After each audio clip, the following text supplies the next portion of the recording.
Good morning students. कक्षा 12 commerce account chapter 2 साझेदारी की पेढ़ी का वार्षिक हिसाब। तो साझेदारी पेढ़ी का जो वार्षिक हिसाब है आप कक्षा 11 में भी देख चुके हो। तो हमने कक्षा 11 में भी हमारा चैप्टर था वार्षिक हिसाब। तो वार्षिक हिसाब में हम कौन से खाते बनाते थे वो आपको पता ही है।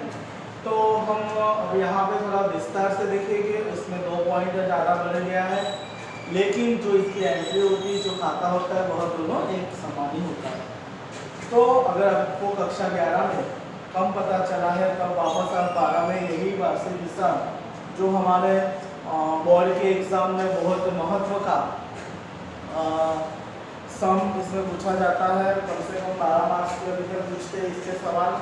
तो वार्षिक हिसाब कैसे बनाना है अच्छी तरह से आपको ध्यान में रखना है और किस तरह से बनता है। और वार्षिक हिसाब को हम वित्तीय पत्रक भी कहा जाता है। तो हम वार्षिक हिसाब क्यों बनाते हैं? तो एकांकी और व्यक्तिगत जब पेढ़ी होती है तो उसमें भी हम वर्ष के अंत में हम हिसाब लिखते हैं और उसमें भी हम वार्षिक हिसाब बनाते हैं। इसी तरह से जो साझेदार होता है तो साझेदारों की पेढ़ी में भी हमें वर्ष के अंत में वार्षिक हिसाब बनाना जरूरी है। क्यों? तो हमें हमारा कंपनी या जो पेढ़ी है उसका परिस्थिति कैसी है वह हमें जानना होता है और हमें कितना वर्ष के दरमियान लाभ और हानि हुआ है वह भी हम जान सकते हैं। तो अब हम उसका उद्देश्य देखेंगे। तो वार्षिक हिसाब साझेदारी पेढ़ी का वार्षिक हिसाब है जो उसका उद्देश्य इस प्रकार है। तो उद्देश्य में सबसे पहले आता है सकल लाभ या हानि जानना। तो हमें किस तरह से सकल लाभ और हानि मिलता है और कैसे मिलता है और कितना हमारा लाभ हुआ है कितना हानि हुआ है वर्ष के दौरान वह हमें पता चलता है। उसके बाद आता है हमें शुद्ध लाभ और हानि। तो सकल लाभ और हानि के बाद हमें शुद्ध लाभ और हानि कितना है कैसा है वह भी हमें वर्ष के अंत में पता चलता है। फिर हमारा आता है वितरण पात्र लाभ और हानि।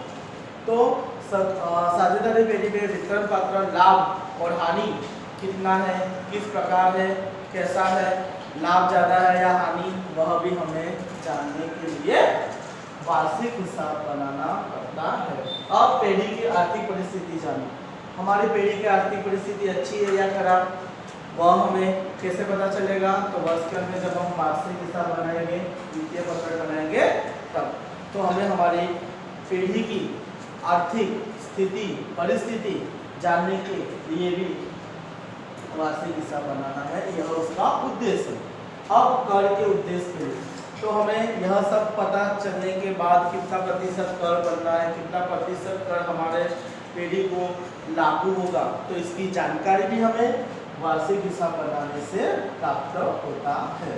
तो यहाँ पे हम जब भी वार्षिक हिसाब बनाएंगे तो हमने जैसे 11 कक्षा में देखा था उसी प्रकार व्यापार का खाता, लाभ हानि का खाता, लाभ हानि का वितरण का खाता जो भी हम चैप्टर 1 में देख चुके थे, और चालू खाता, पूंजी खाता, ठीक है, और आर्थिक चिट्ठा यह हमें बनाना है।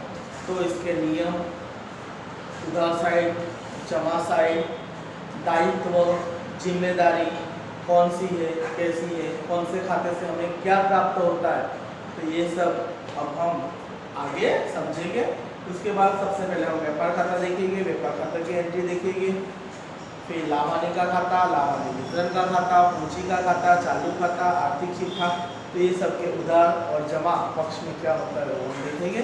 तो सबसे पहले हमने जो उद्देश्य जो हमने पॉइंट आपको बताया है तो वह पॉइंट हम क्रमबद्ध समझेंगे और आप समझ के आपको नोट में लिख के भेजना है। Okay, thank you.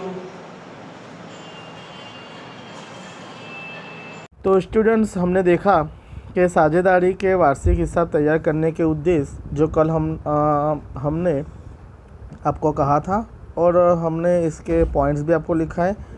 अब पॉइंट्स का महत्व क्या होता है वह समझना भी ज़रूरी है। तो सकल लाभ या हानि जानना, जिसमें व्यापार खाता तैयार करके जब हम साझेदारी में व्यापार का खाता बनाते हैं तो उसमें से हमें सकल लाभ और हानि प्राप्त होती है।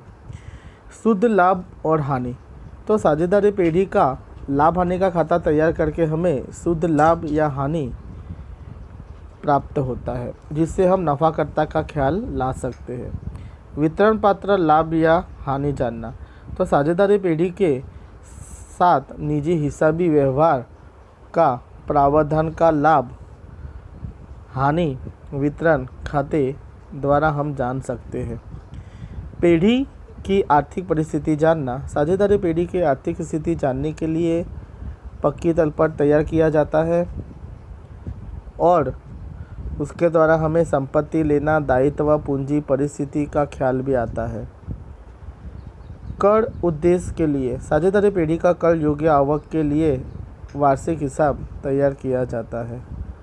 इस तरह से हम वार्षिक हिसाब तैयार करने का उद्देश्य।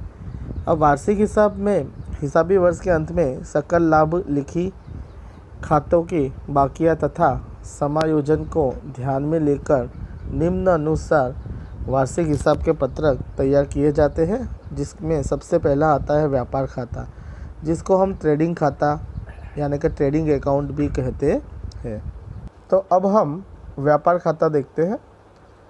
तो व्यापार खाता, जिसको ट्रेडिंग का अकाउंट भी कहा जाता है, माल की आवक जावक के व्यवहार तथा माल की खरीदी से संबंधित तथा उत्पादन से संबंधित खर्चों का लेखा यहाँ पे किया जाता है।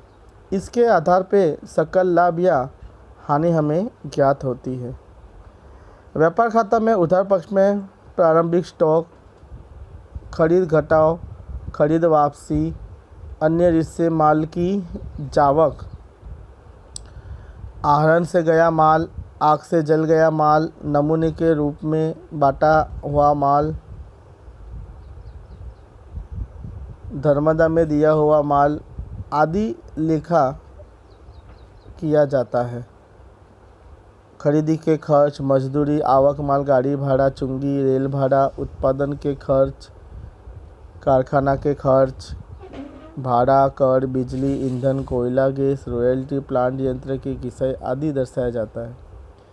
व्यापार खाता के जमा पक्ष में बिक्री से घटा हुआ वापसी, भंगार माल, विक्रय माल का अंतिम स्टॉक आदि यहाँ पे दर्शाया जाता है। व्यापार खाता बंद करने पर यदि व्यापार खाता के जमा पक्ष का योग अधिक हो तो अंतर की रकम उधार पक्ष में लिखी जाती है, जो सकल लाभ गिना जाएगा। यह सकल लाभ हानि खाते में जमा पक्ष में लेकर किया जाता है। यदि व्यापार खाते के उधार पक्ष में योग अधिक हो तो अंतर की रकम जमा पक्ष में लिखी जाती है, जो सकल हानि गिनी जाती है, और सकल हानि लाभ हानि खाते के उधार पक्ष में लिया जाता है। व्यापार खाता का नमूना इस प्रकार है। देश का तारीख देश को पूरे होने वाले वर्ष का व्यापार खाता, उधार पक्ष में विवरण रकम, जमा पक्ष में विवरण रकम। तो हम इस तरह से लिखेंगे। सबसे पहले प्रारंभिक माल स्टॉक उधार में, फिर खरीदी वापसी, फिर अन्य जिससे गया माल वो माइनस करेंगे, जिसको हम कहेंगे माल की खरीदी के संबंधित खर्च कौन से होते हैं। मजदूरी, आवक माल गाड़ा भाड़ा, रेलवे नूल, ऑक्ट्रॉय यानी कि चुंगी के जकात, आयत चुंगी, लाड़ी भाड़ा, गोदी खर्च, डैमरेज, वॉरफेज, उत्पादन से संबंधित खर्च, उत्पादन मजदूरी, रॉयल्टी, कारखाना खर्च में भाड़ा, कर, बिजली, ईंधन, कोयला, गैस आदि का समावेश होता है।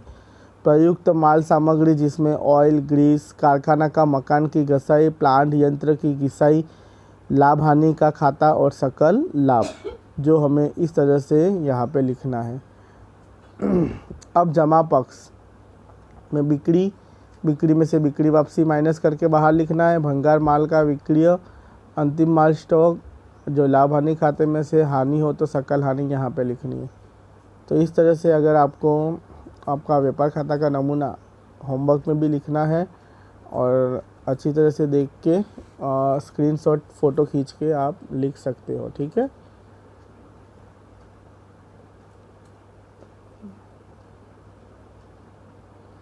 अब हम लाभ हानि खाता किसे कहते हैं वो समझेंगे। साझेदारी पेढ़ी का शुद्ध लाभ या हानि ज्ञात करने के लिए लाभ हानि खाता तैयार किया जाता है। लाभ हानि खाते के उधार पक्ष में व्यापार खाता से लाई सकल हानि पेढ़ी के संचालन के खर्च, बिक्री वितरण के खर्च, वित्तीय खर्च, संपत्ति की घिसाई, फुटकर खर्च और अन्य नुकसान दर्शाए जाते हैं। जबकि जमा पक्ष में व्यापार खाता से लाया हुआ